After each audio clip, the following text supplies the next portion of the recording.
Hi guys, and welcome back to the motor department. In this video, I'm gonna tell you all the things that I hate about my 2025 Suzuki Jimny and that no one else is talking about. Let's get right into it.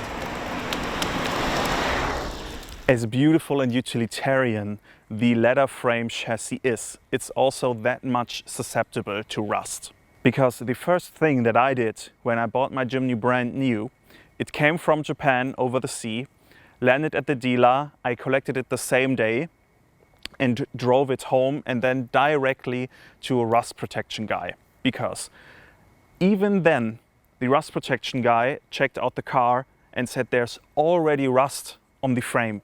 So it is very important that you, if you buy the car used, directly look under the car or get it checked by another guy if there's rust on the frame. And you should actually look inside the frame with a little camera, because the frame can also rust from the inside out. And if it's all right, and if there's only a little rust, then you can buy the car and then directly go to an expert to do rust protection. Because this guy deleted the little rust that was already on my car and then did the whole rust protection over the leather frame, even inside the little holes and compartments inside the frame and everything. And then this car can last a lifetime, because otherwise you see it on Jimnys here, they're like 15 years, 20 years old, that the value of the car is tanking very much because the frame is like rusted through already because there's no rust protection. And this is something that no one else really is talking about in reviews about the car, that this is like a big weakness of the Jimny. So you have to do this, because otherwise your car will be worthless, and in maybe 20 years the frame will not be usable anymore, and then you basically have to buy a whole new car. So if you buy this car, do a rust protection first thing. Another annoying thing is the small tank in this car, because usually small cars like this that weigh around 1,100, 200 kilograms have 40-liter tanks. This one has as well. This car has much higher fuel consumption as the other cars, so you have a realistic range from around 450 to 500 kilometers on the road. And this can get annoying if you want to do long trips or if you even do overlanding trips. So there is a fix that many other people are doing, and this is like an 80-liter tank that you can get built in the car and delete the original tank. But the problem with this is it's quite expensive. It's like 2,000 euros to do the whole job, I think.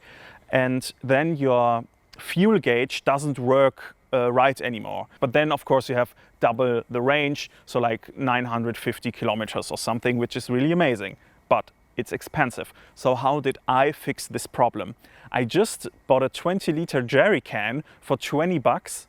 And when I do a long trip, I can just fill this thing up, put it in the bag, and then I have effectively a 60-liter tank. And anywhere I go, if I go overlanding on long trips on the highway, on the Autobahn, I can just fill the car up on a short stop when I have to pee anyway, and then I can just keep on going and have range for like 600, 700 kilometers, which is much more efficient when you do long trips. So I really recommend you to do the same. 20 bucks is no big investment, but therefore you can do long trips if you plan to. The transmission is a big annoyance for me as well, because of course the sixth gear is missing. This is something that you should know before you buy the car, of course.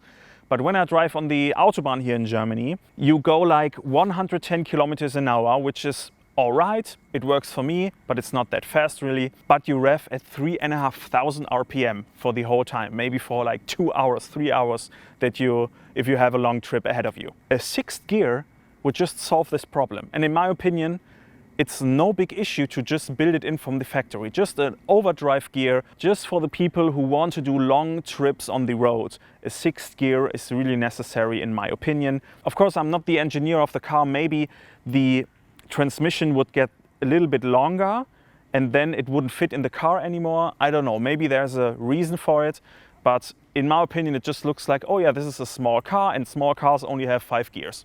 So that's it, because it's a little bit cheaper to make. I think many people don't buy this car because they can't go that fast on the highway. So I think this would be a good investment from Suzuki to just put the extra gear in there. There's something that no one else talks about about this transmission that I have realized. The second gear, when the transmission is cold, so just when you start the car up, maybe on a colder day, and you drive and you put it from first into second gear, it does not go in right the first time, sometimes. I don't believe this is just the issue with my version of the car, because before this I have driven 3 different Suzuki Jimnys from 3 different people and dealers, and every car had this issue when the transmission is cold. So you shift into second gear from first, and then you get a clicking sound and the clicking feel. So you think that this second gear is in place, and then you let go of the clutch, and then you hear this horrible sound that no one ever wants to hear in his car, the gears like grinding each other. I don't really understand what the issue there is. I think it has to do something with manufacturing maybe, or they have a little bit of an error or something, because it's just the second gear and just when it's cold on every Jimny I've driven so far. Maybe you can write me in the comments if you have the Gen 4 Jimny, if you have the same issue, if you live in maybe a little bit of colder climate as well. But if you understand it, and if you did it like 2 or 3 times and you don't want to hurt your gears anymore, you realize the fake click. So then if I shift from first to second, I realize, oh no, this one is not in right. I go out again, back in, and then it's fine.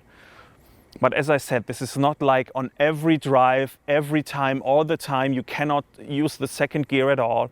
It's just when you start the car up, it's a little bit colder, the transmission has a bad day for some reason, and then sometimes it happens. So it's not really a big issue for me, but I think this is something that you should know before you buy this car. The next point is just a Europe thing, because due to regulations, the Jimny had to become a utility vehicle. And therefore there are no back seats anymore, and there's a cage between the driver's cabin and the cargo space in the back. But this cage, of course, is an afterthought from the engineers, because usually and everywhere else in the world there's no cage installed in this car, and it's not really necessary.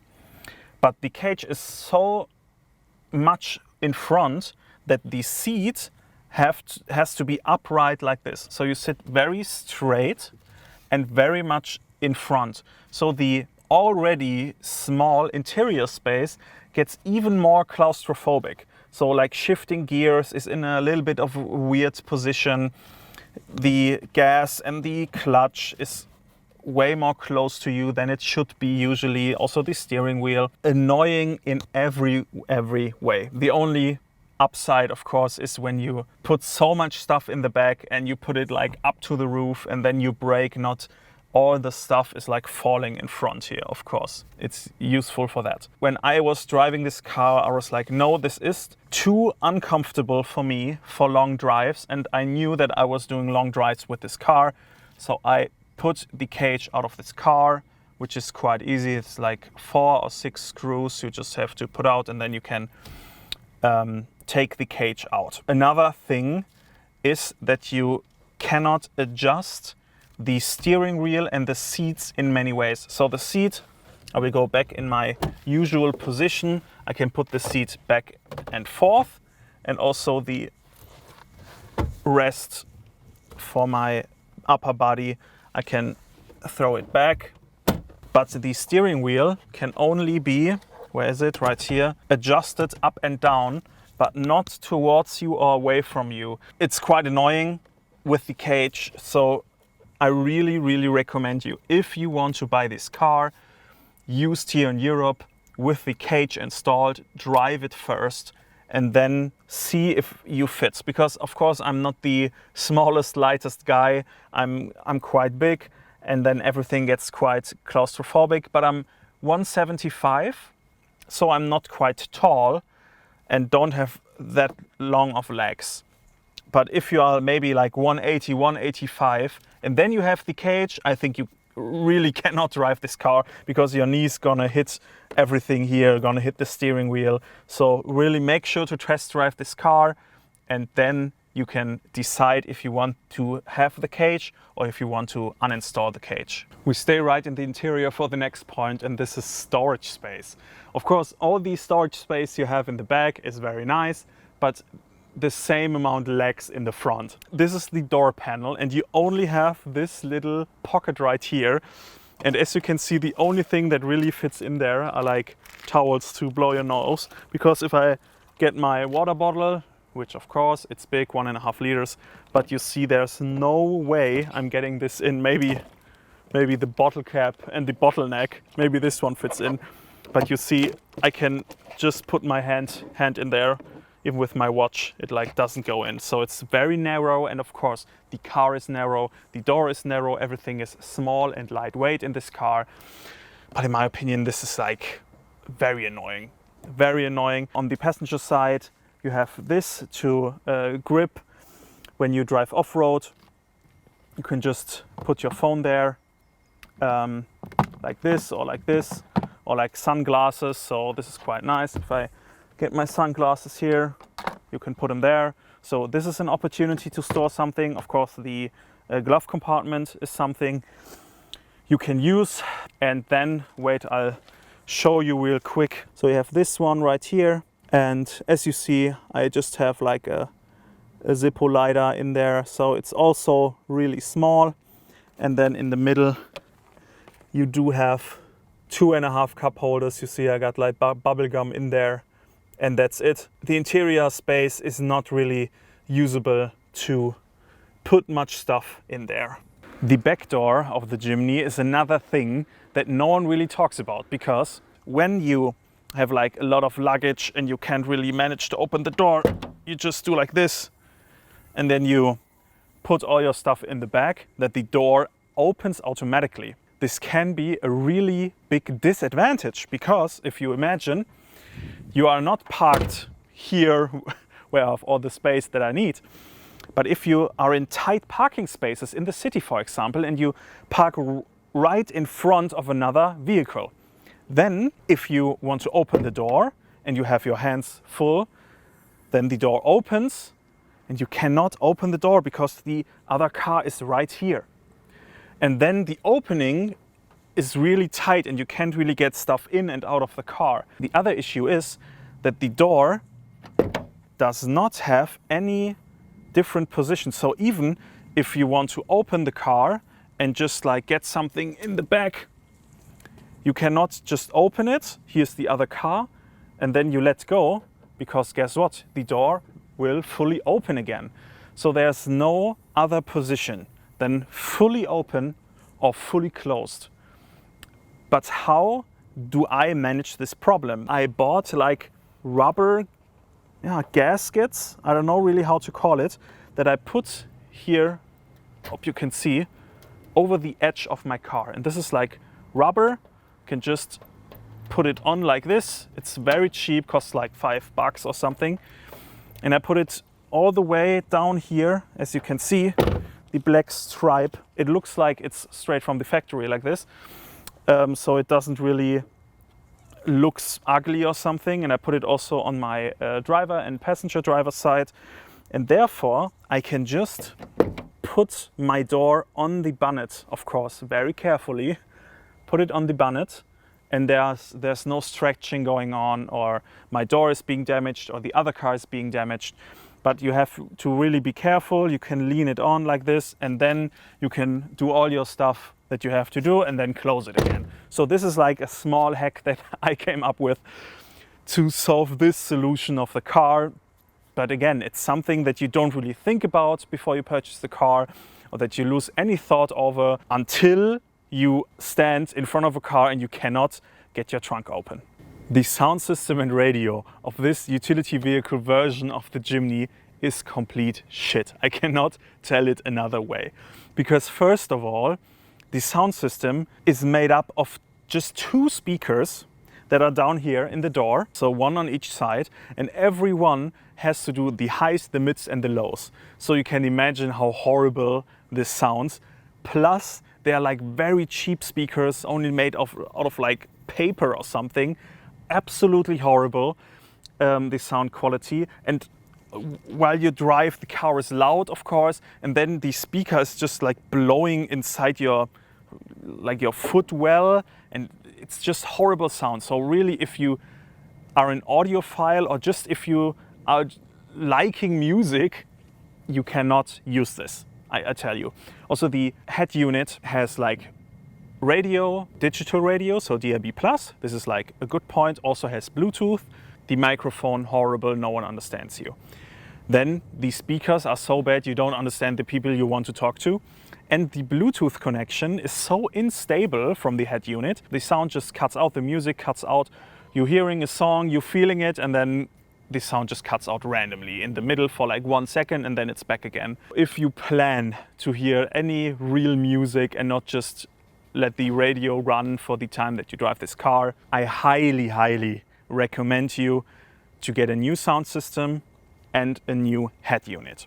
I personally got a full sound system with 6 speakers and an extra subwoofer, so 6.1 sound system, which cost me around 1,000 euros in total, and I did the complete setup myself. But I will get into it in another video when I tell you all the mods that I did and how I did them. But yeah, this is something you really have to keep in mind, that this car, especially the utility vehicle version, is more of a baseline of a car, and then you do all the mods that you want to do to the car to really make it your own. The next thing has to do with the rear view mirrors. If I put them in, if I'm standing on the road and then out again, the mirror itself moves inside the casing. So every time I do this, I have to readjust the mirror to its proper position. Maybe you can see it. You should see a little gray line here right now from the camera's perspective. And if I put it in and then I put it out again, maybe you see now that the mirror has changed. And it's so annoying. And every time you do this, you put it out again, the mirror shifts a little bit inside the casing on both sides, and I have to manually adjust it every time before I drive again. Completely annoying. I have no idea how to fix this and why this is. These were the most annoying things that I noticed while owning my Jimny, but I still have some honorable mentions that I'm sure you don't know of and that no one else has talked about. First of all, the windshield wiper in the back. It's so annoying. There's only one setting for it, and it's really fast. And it doesn't orient itself at the front windshield wiper, because other cars I've driven that don't have extra settings for the rear windshield wiper always take the speed of the front one, but this one doesn't. So I tend to just turn it on for a quick wipe and then turn it off again, so it doesn't annoy me while I look in the rearview mirror and it's going crazy like this. The next point is that there is no oil and water temperature. In my belief, in this rugged off-road car where you do overlanding, haul stuff and everything, you should be able to see what the most important temperatures are doing in your car. The next point is the steering of this car, because to do one full rotation, you really have to do a lot of work. And then again in the other direction. So if you park into tight spaces in the city, for example, you have to take the steering wheel and shove it in one direction, in another direction. And if you park in tight spaces like I do, you know that you have to be really fast to get a perfect turn in to fit in this space. And this is really difficult with this car. It has a small turn-in circle, which is nice, but you really have to go a long way to get there. So I still have to get used to it to this day. Another thing no one talks about is the rear driving light. So if you put the car in reverse, there's a small white light going on in the back. And this light is so dim, you can't really see at night if you drive backwards. And this car does not have like parking sensors or rear view camera as standard. So you are reliant on seeing in the mirrors and over your shoulder where you're going. But in complete darkness, if you want to get in a tight parking spot, you can't really see the car behind you. And I've changed the rear lights to LED ones, but it's still too dim. So I think I have to get a big LED light that the big trucks have and put it behind the rear wheel cover. So when I go into reverse, I can really see what's going on behind me. You have 2 windows in the front that you can put up and down, but only one is fully automatic. The other one is no automatic at all. So when you want to put both windows down or both windows up, you always have to hold 2 buttons for the whole time until the windows go up. It's so annoying. Either do both fully automatic or do none automatic. It's annoying. I have no fix for it until now.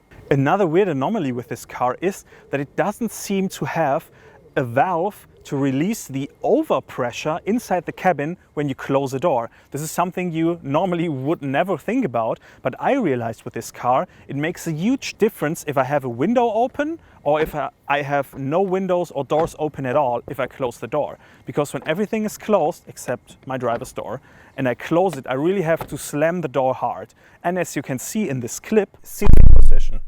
You can hear it through the microphone membrane that there's like big pressure building up inside the car when I close the door. Seat position.